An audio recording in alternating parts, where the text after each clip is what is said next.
What's up, everyone, and welcome to episode 89 of the Idiotic Sports Talk. I'm your host, Liam Gavin, coming to you live from my dining room, and today I just want to give a Week 12 recap around the NFL. This video will be uploaded late because I dropped my phone on the ground the other day, and it cracked the top half of my screen, so every time I go to edit or save a video, it won't even let me click the option to save it or edit it. So I'm kind of screwed right now. My new phone will be coming in soon, and then this video will be uploaded. So just bear with me. And enough about my situation. Let's get right into Week 12. So we'll start with the Thanksgiving games. The Bears beat the Lions 16-13. Andy Dalton, 317 passing yards, a touchdown, and an interception. Darnell Mooney, 5 catches for 123 yards. As for Jared Goff, the quarterback of the Lions, 171 yards passing, 2 touchdowns, and a fumble. Josh Reynolds was his main guy on the day, 3 catches, 70 yards, and a touchdown. So the Bears snapped their 5-game losing streak to go 4-7 on the season. Andy Dalton had a pretty good game. He threw for over 300 yards, which is pretty impressive with how bad that Bears offense is. And the Lions, they lost another heartbreaker. They had this game in the bag. They got 2 big offensive holding penalties that pushed them back 20-something yards, and they had to punt, which led to the game-winning field goal for the Bears. And the Lions are now 0-10-1 on the season, 5 straight losses on Thanksgiving. Next is the Raiders beating my Cowboys 36-33 in overtime. Derek Carr, 373 passing yards, a touchdown, no interceptions. As for Hunter Renfrow, 8 catches for 134 yards. And Deshaun Jackson, 3 catches, 102 yards, and a touchdown. This dude always burns the Cowboys. It doesn't matter what team he's on. Doesn't matter how old he is. He's always going to catch a bomb against them. Next is Dak Prescott throwing for 375 yards, 2 touchdowns, no interceptions. Michael Gallup, 5 catches for 106 yards. And Cedric Wilson, 7 catches for 104 yards. So the Raiders snapped their 3-game losing streak, and the Raiders are now 6-5 on the season. I hate to sound like this guy, but the game was definitely ruined by officiating. 28 total penalties, 14 penalties for each team. Dallas had about 60 to 70 yards more in penalties. And what even got me more mad was the Darren Waller fumble. He had a clear catch, clear football move. It was a strip, and the refs just called an incomplete pass. That's what pissed me off the most. There was a roughing the passer call on Micah Parsons, which I didn't agree with either. And Anthony Brown, man, I mean, he was getting torn up with those penalties. I don't know what's wrong with this guy. I mean, some of the penalties weren't his fault, but then he also made a lot of big boneheaded penalties that were on 3rd down. So, it is what it is. The Cowboys are now 7-4, and they've lost 3 straight games on Thanksgiving. The final Thanksgiving game, the Bills beating the Saints 31-6. Josh Allen, 260 passing yards, 4 touchdowns, and 2 interceptions. Stephon Diggs, 7 catches, 74 yards for a touchdown. And tight end Dawson Knox had 2 touchdowns receiving.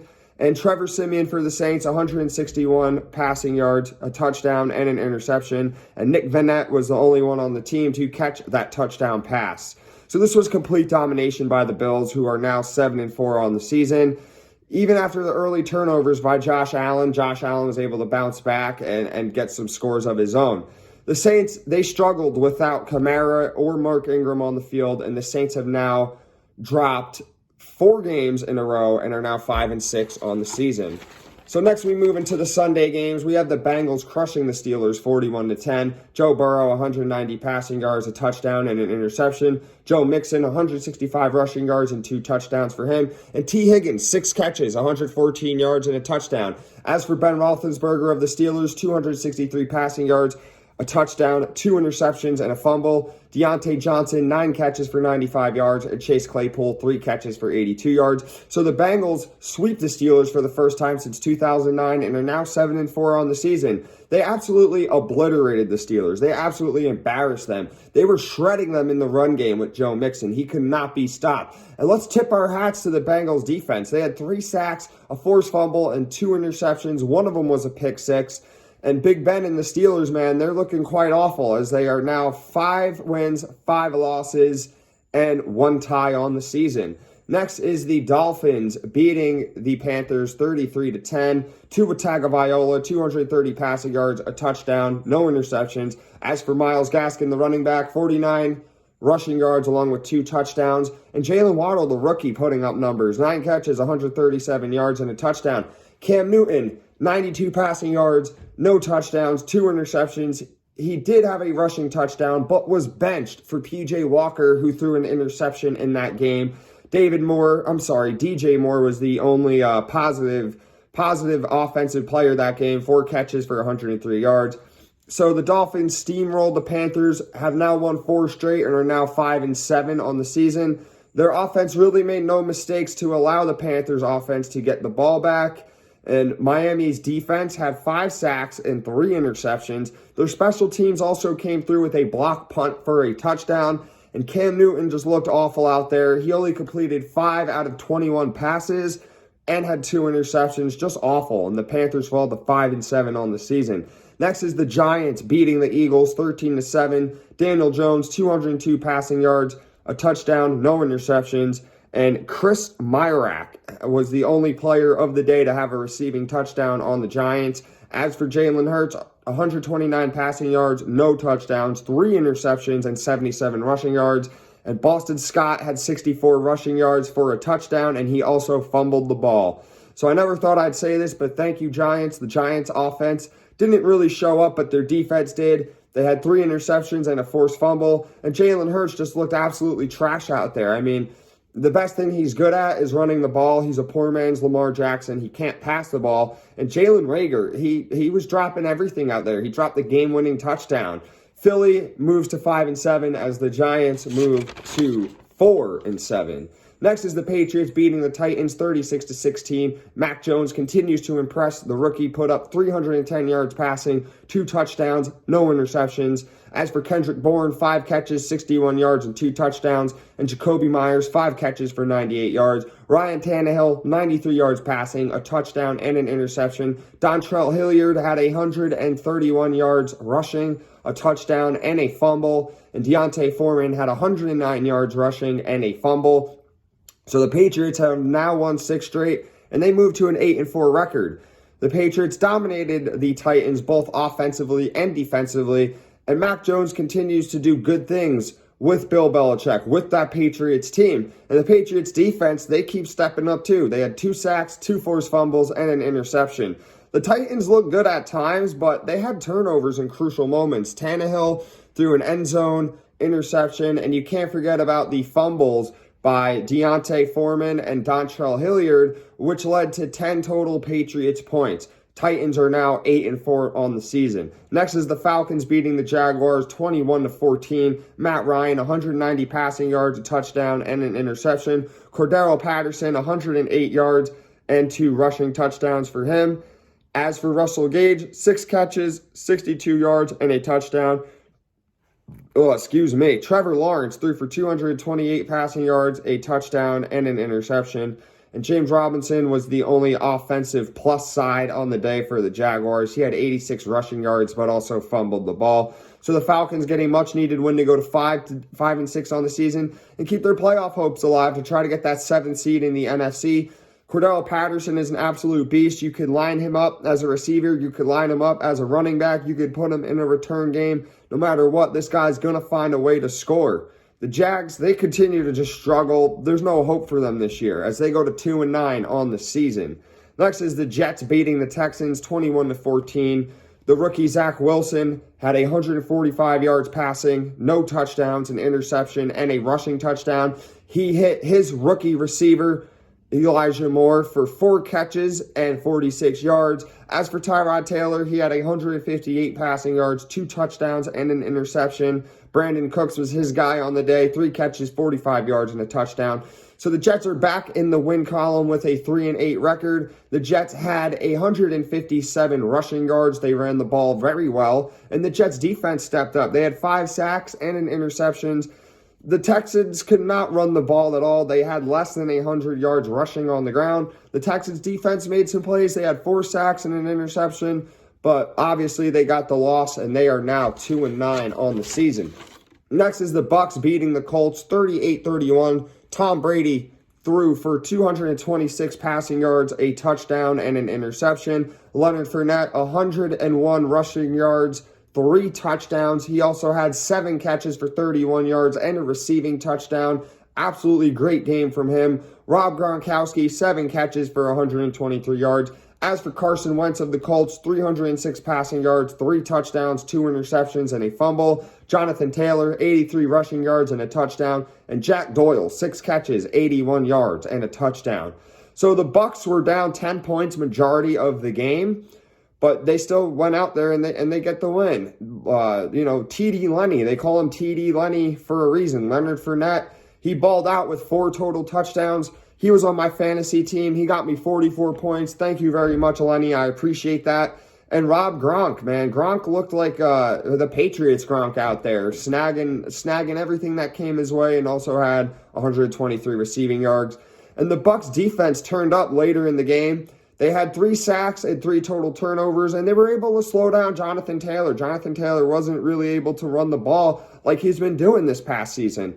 The Colts should have kept trying to run the ball, but for some reason they sort of abandoned it as the game went on. I understand Jonathan Taylor wasn't really doing much, but you got to stick with him. He's your guy for a reason. Wentz got sloppy towards the end too. 2 crucial interceptions and a crucial fumble. The Colts now are 6-6 on the season as the Bucs move to 8-3. Next is the Broncos beating the Chargers 28-13. Teddy Bridgewater, 129 passing yards, a touchdown, no interceptions. As for Javonte Williams, he had 54 rushing yards and a touchdown. He also had 3 catches for 57 yards. Justin Herbert, 303 passing yards, 2 touchdowns, and 2 interceptions as well. Austin Eckler, 6 catches for 68 yards and a receiving touchdown for him. So the Broncos get a much-needed win over their divisional rival. Teddy Bridgewater looked good out there. He did not turn the ball over. And Denver had 147 yards rushing, while the Chargers only had 72 yards rushing and just looked horrible. The Chargers offense just was not there at all. They have a pretty good offense, but they got shut down. Credit to Denver's defense. Both teams are now 6-5 on the season.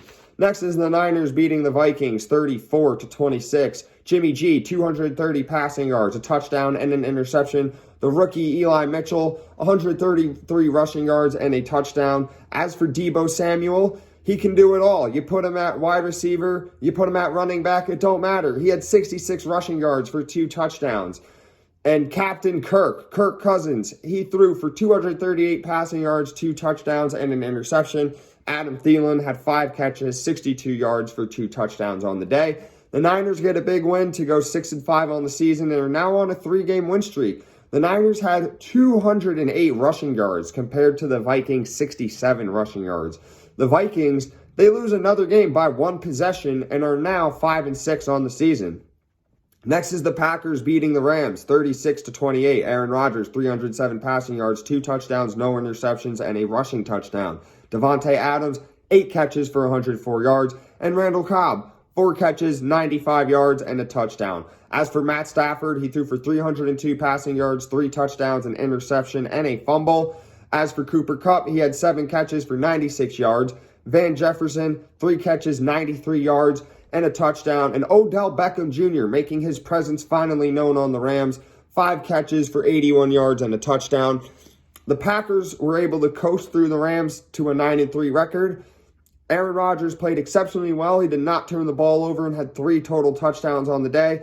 And the Packers ran A.J. Dillon to punish the Rams. A.J. Dillon is a powerful back. It was cold in Green Bay. Rams defenders definitely did not want to tackle that man. And the Packers defense showed up.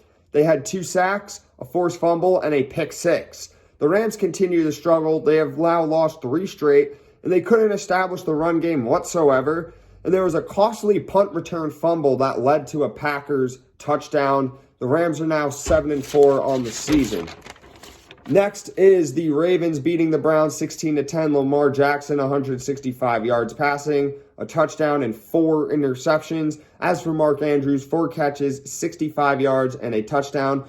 Browns quarterback Baker Mayfield, 247 passing yards, a touchdown, no interceptions, but did fumble the ball. And Jarvis Landry had 6 catches for 111 yards, and he also fumbled the ball as well. So even when Lamar Jackson throws 4 interceptions, the Ravens find a way to win. The big part of that was shutting down the Browns' run game. The Browns only had 40 rushing yards, which is uncommon for them, especially with Nick Chubb and Kareem Hunt back in that backfield. The Ravens ran the ball way better. They had 148 yards rushing on that night. Ravens now move to 8-3 as the Browns are 6-6. Next is the Monday Night Football game. We have the Washington football team beating the Seahawks 17-15. Russell Wilson, 247 passing yards, 2 touchdowns, no interceptions. Tyler Lockett, 3 catches for 96 yards. As for Washington's quarterback, Taylor Heineke, 223 passing yards, a touchdown, and an interception. Antonio Gibson had 111 rushing yards on the night. And J.D. McKissick, another running back, had a rushing and receiving touchdown on the night. Washington football team gets the W on Monday night and goes to 5-6 on the season. I really needed Seattle to win because I cannot stand the football team. And Seattle just looked horrible, especially on offense. They couldn't get anything going till later on in the game when it was pretty much too late. Seattle only had 24 rushing yards on the night, while Washington had 152 rushing yards on the night. And DK Metcalf just wasn't involved at all. He had 1 catch for 13 yards. I don't know why they weren't targeting him, but it's a big reason why the Seahawks have been bad this year and are now 3-8 on the season. So that is it for my Week 12 recap. Thank you all for listening. Thank you all for watching. Bear with me as I try to upload this video. It's going to take a little bit. I do need a new phone. I do need my new phone to come in. And remember to subscribe to my YouTube channel. Follow me on Instagram. Do what you can to like and support my page. Thank you all and have a wonderful day.